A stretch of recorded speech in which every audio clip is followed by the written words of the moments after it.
Hello बच्चों, कैसे हो? चलिए, आपका फिर से स्वागत है हमके क्लासेस में।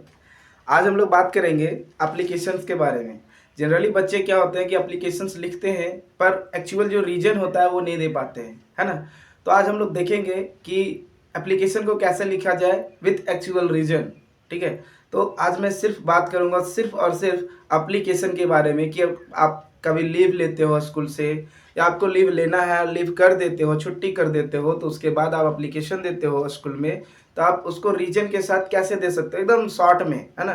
बहुत बड़ा एप्लीकेशन भी नहीं लिखना होता है और बहुत ज़्यादा भी नहीं लिखना होता। आप रीजन को एब्सोल्युटली तरीके से क्या कीजिए, उसको दिखाइए कि हमारा रीजन जो था एक्चुअल में क्या था, है ना। तो बात करते हैं आज हम लोग एप्लीकेशन के बारे में कि एप्लीकेशन लिखा कैसे जाता है। ठीक है, तो चलिए पहले देखते हैं। सपोज क्वेश्चन रहेगा, write an application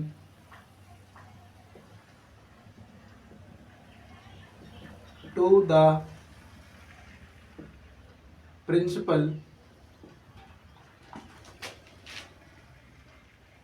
right an application to the principal for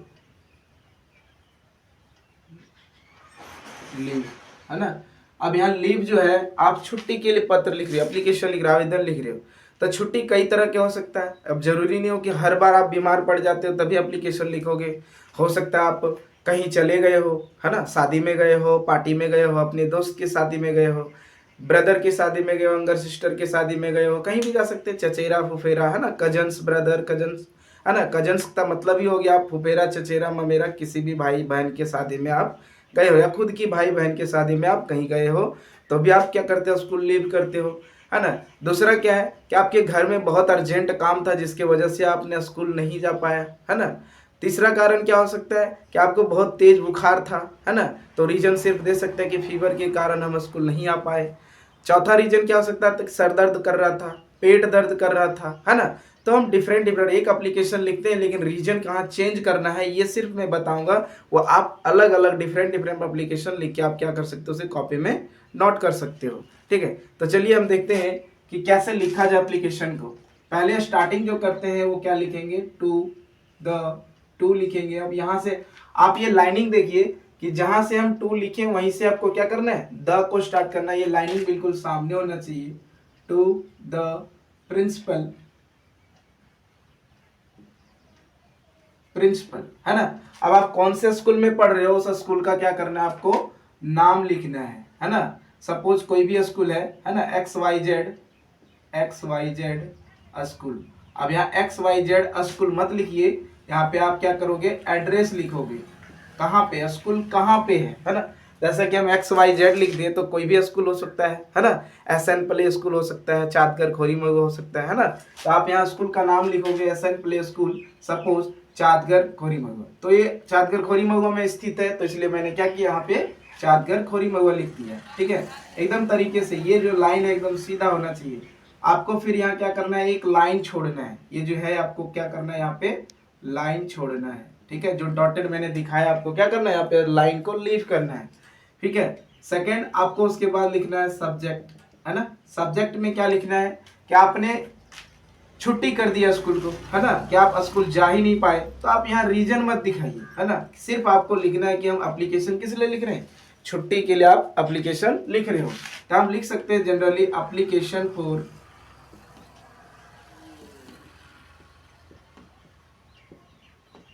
leave, है ना, कि मैंने किस लिए, छुट्टी के लिए आवेदन, है ना, या रिगार्डिंग एप्लीकेशन फॉर लीव, छुट्टी के संबंध में एप्लीकेशन आवेदन, ऐसे भी लिख सकते हो। रिगार्डिंग, रिगार्डिंग यूज कर दीजिए, रिगार्डिंग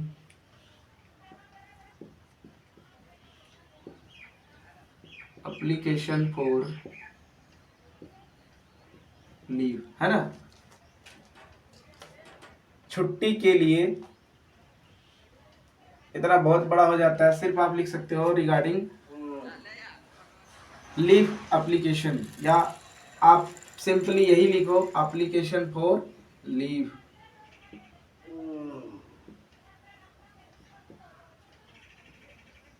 छुट्टी के लिए आवेदन, या ये हो गया आपका सब्जेक्ट, कि अब सब्जेक्ट क्या लिख रहे हैं कि आवेदन किस लिए लिख रहे हैं। ठीक है, दूसरा आपको फिर से यहाँ क्या करना, लाइन छोड़ना है, जहाँ पे मैं एरो दे रहा हूँ वहाँ क्या करना है, आपको लाइन को लीव करना है, ठीक है।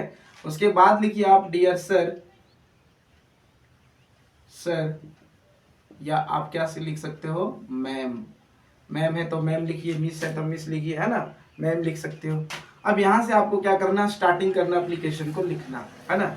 सपोज जैसे कि लिखिए विथ ड्यू रिस्पेक्ट, है ना। अब यहाँ पे क्या है कि ए लाइन की जगह आप क्या लिख सकते हो, मोस्ट हम्बली एंड रिस्पेक्टफुली, ये भी लिख सकते हो, है ना, कि बड़े आदर पूर्वक से आपको मैं बताना चाहता हूँ, है ना। और क्या लिख सकते हो, I want to inform you that, तो आप यहाँ से ये वर्ड से भी स्टार्ट कर सकते हो, दूसरा मोस्ट हम्बली एंड रिस्पेक्टफुली से भी स्टार्ट कर सकते हो। तो जनरली हम चलिए इससे लिखते हैं कि जनरली ये तो सबको ही लिखता है, with due respect I want to inform, inform दे रहे हैं, या फिर क्या कीजिए आप बताइए, I want to say that भी लिख सकते हैं, से दैट। अब बताइए यहाँ क्या लिखना है, ये तो आपका स्टार्टिंग होगी, लेटर को एप्लीकेशन को स्टार्ट कैसे कर रहे हो, with due respect I want to say that, है ना, कि बड़े आदर से, है ना, आदर पूर्वक मैं आपको यह कहना चाहता हूँ, है ना, कि मैं कल स्कूल नहीं आ पाया, या 2 दिन 3 दिन 4 दिन 5 दिन जितने भी दिन नहीं आ पाए, से दैट आई। अब जब भी देखिए एप्लीकेशन आप दोगे तो लीव छुट्टी करने के बाद ही एप्लीकेशन दोगे, तो उसे क्या करना है, आपको पास्ट टेंस में लिखना कि मैं प्रेजेंट नहीं हो सका, है ना। तो इसके लिए आप क्या लिखोगे, I could not present in my class, है ना। क्या हुआ कि I could not present in my class, कि मैं अपने क्लास में उपस्थित नहीं हो सका, है ना। क्यों, रीजन आप दीजिए। अब यहाँ से क्या करना है, ये आपको सब में लिखना है ना। आपको जनरली लगभग एप्लीकेशन जो भी आप प्रिंसिपल को देते हो छुट्टी के संबंध में, सब में आपको ये लिखना है। अब आपको क्या करना है, यहाँ से यहाँ तक चेंज करना है, इसी में आपको रीजन लिखना है क्यों नहीं हो सके। अब देखिए यहाँ पे क्या लिखेंगे, ड्यू टू फीवर, है ना। क्यों, क्योंकि मुझे फीवर था, या अब देखिए यहाँ फीवर की जगह क्या हो सकता है, हेडेक हो सकता है, ठीक है, ड्यू टू हेडेक, है ना, due to fever, due to headache, due to stomach pain, पेट दर्द कर रहा था, है ना। ये कई तरह के बीमारी हो सकते हैं, बीमारी के कारण हमने क्या किया, एप्लीकेशन मतलब स्कूल को छुट्टी कर दिया, तो इसलिए मैं आप रीजन दे देता हूँ, ड्यू टू फीवर, फीवर के कारण, ड्यू टू हेडेक, है ना, सर दर्द के कारण, ड्यू टू स्टमक पेन, पेट में दर्द हो रहा था इस कारण हम स्कूल नहीं जा पाए, है ना, आ पाए। और क्या लिख सकते हैं, और रीजन क्या हो सकता है, फोर्थ रीजन, है ना, due to urgent piece of work at my home, है ना। या फिर आप इतना लंबा नहीं लिखोगे तो ड्यू टू अर्जेंट वर्क, इतना तो लिख सकते हो, क्यों नहीं आ पाए, जरूरी काम के कारण। या तो इतना सिंपल आप डिस्क्राइब कर दोगे तो क्या होता है, इजीली हो जाएगा समझने में, कि due to urgent piece of work at my home, है ना, कि हमारे घर में जरूरी काम के कारण मैं नहीं आ पाया, या इतना बड़ा आप नहीं लिखिए, है ना, सिर्फ लिखिए ड्यू टू अर्जेंट वर्क, जरूरी काम के कारण, है ना, हम स्कूल नहीं आ पाए। तो आप यहाँ डिफरेंट रीजन दे सकते हो, फीवर है तो फीवर दीजिए, हेडेक है तो हेडेक दीजिए, स्टमक पेन है स्टमक पेन दीजिए, अर्जेंट वर्क है तो अर्जेंट वर्क दीजिए। लेकिन यहाँ पे आपको यहाँ से यहाँ तक सेम लिखना है, क्या करना है, due to fever, due to headache, due to stomach pain, due to urgent work. ये आप इसे कहीं साइड में नोट कर लीजिए, है ना, अभी मैं एक ही रखूंगा, यह आपको समझ में आ गया। और क्या लिख सकते हैं, ये तो हो गया कारण कि हमारा तबीयत खराब था तो इसलिए मैं यहाँ नहीं आ पाया। अब सपोज आप कहीं गए थे, शादी में गए थे, पार्टी में गए थे, तो कैसे लिखेंगे, तो आप इसे क्या कीजिए, अभी नोट कीजिए सिंपल। बाकी आपको क्या करना है, यहाँ से चेंज करना है, यहाँ से चेंज करोगे तो कैसे होगा बताइए, इन माई क्लास, है ना, एज, अब यहाँ क्या लिखना है, ड्यू टू की जगह क्या लिखना है, as I had gone to Patna. आप कहाँ गए थे, पटना गए थे, कलकत्ता गए थे, रांची गए थे, है ना, कहीं भी गए थे, चला गया था। I had gone to Patna, मैं पटना गया था, मैं रांची गया था, मैं इलाहाबाद गया था, कुछ भी। सपोज यहाँ पे as I had gone to, है ना, ये तो एक तीसरा कारण हो गया।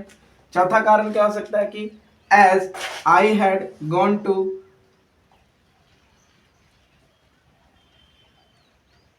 या आप यहां से चेंज करोगे, है ना, एज आई हैड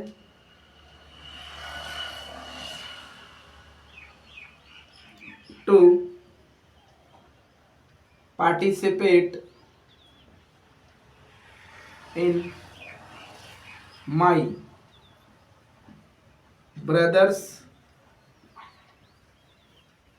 मैरिज, है ना, सिस्टर्स मैरिज, भाई के शादी में, बहन की शादी में, है ना, younger brother marriage, younger sister marriage, cousins marriage, cousins, है ना, मैरिज की शादी में हमें क्या करना था, अटेंड होना था। As I had to participate, भाग लेना था या अटेंड करना था, आप इसे अटेंड भी लिख सकते हो। As I had to attend या participate in my brother's marriage, मुझे अपने भाई के शादी में पार्टिसिपेट होना था, इसलिए मैं स्कूल नहीं आ पाया। तो ये था आपका डिफरेंट डिफरेंट रीजन जो था कि आप कैसे लिख सकते हो, इसे आप नोट कर सकते हो कि डिफरेंट रीजन क्या दे सकते हैं, इसके जगह आप चेंज कर सकते हो।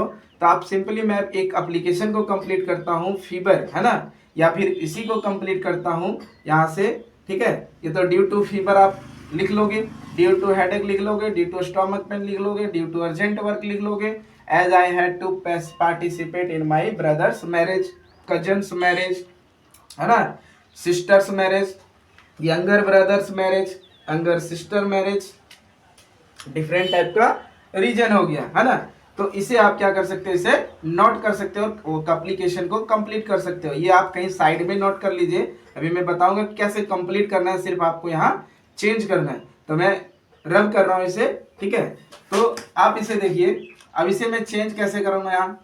अब मान लीजिए सपोज आपके पेट में बहुत तेज का दर्द था, तो यहाँ लिख देते हैं due to stomach pain, stomach pain, है ना। अब इतना ही हो गया, बड़ा नहीं लिखना है ना, छोटा ही लिखना है। सो काइंडली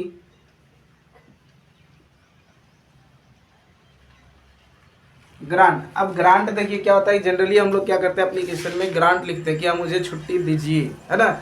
अब हमें क्या करना है, हमने छुट्टी कर दिया, तो छुट्टी को आप माफ करवाइए कि मेरी छुट्टी को माफ कीजिए, मैंने गलती किया उसे हम आप माफ कीजिए।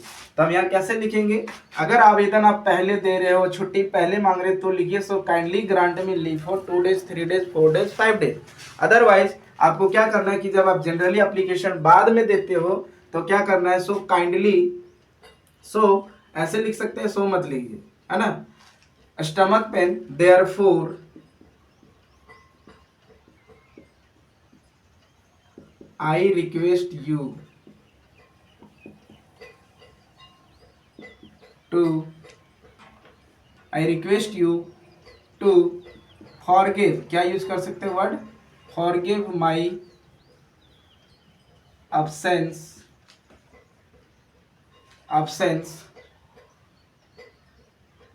फॉरगिव माई absence, मेरी अनुपस्थिति को माफ करने की कृपा करें। For this act, for this, इसके लिए, I shall be always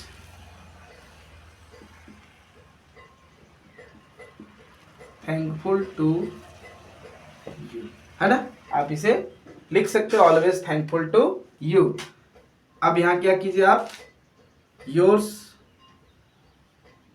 ऑबिडेंटली, generally हम जब भी लिखते हैं एप्लीकेशन तो टीचर को क्या लिखेंगे, ऑबिडेंटली। ऑबिडेंटली का मतलब क्या होता है, आज्ञाकारी। योर्स ऑबिडेंटली, है ना, स्टूडेंट नहीं लिखते, योर्स ऑबिडेंटली का मतलब ये होता है आपका आज्ञाकारी छात्र, आपका आज्ञाकारी छात्र, आपका नाम, है ना, रोल नंबर, ठीक है। आप यहाँ क्लास लिख दीजिए, है ना, डेट डाल दीजिए, ठीक है। जनरली डेट ऊपर में भी डालते हैं, लेकिन आप नीचे डाल सकते हो। और ये सारा राइट लेफ्ट साइड लिखना है, क्योंकि न्यू फॉर्मेट के अकॉर्डिंग सारा राइट साइड से हट गया और अब ये हो गया लेफ्ट साइड। और आपको कभी भी ऐसे नहीं करना है, क्योंकि इसे बांधना नहीं होता है। और आप इसे यहाँ क्या करोगे, अगर एप्लीकेशन में दे रहे हो तो आप इसे पेरेंट सिग्नेचर यहाँ कराओ, है ना, और आप इसे एप्लीकेशन सबमिट कर सकते हो इजीली से, है ना। बहुत ही डिफिकल्ट नहीं है, बहुत ही आसानी से आप क्या कर सकते हो, एप्लीकेशन लिख सकते हो। तो ये मैंने देखा, है ना, कि आज एप्लीकेशन को हमने कैसे बताया, एप्लीकेशन को इजीली तरीके से कैसे लिख सकते हैं और स्कूल में पिटाई से भी बच सकते हैं। ठीक है, थैंक यू।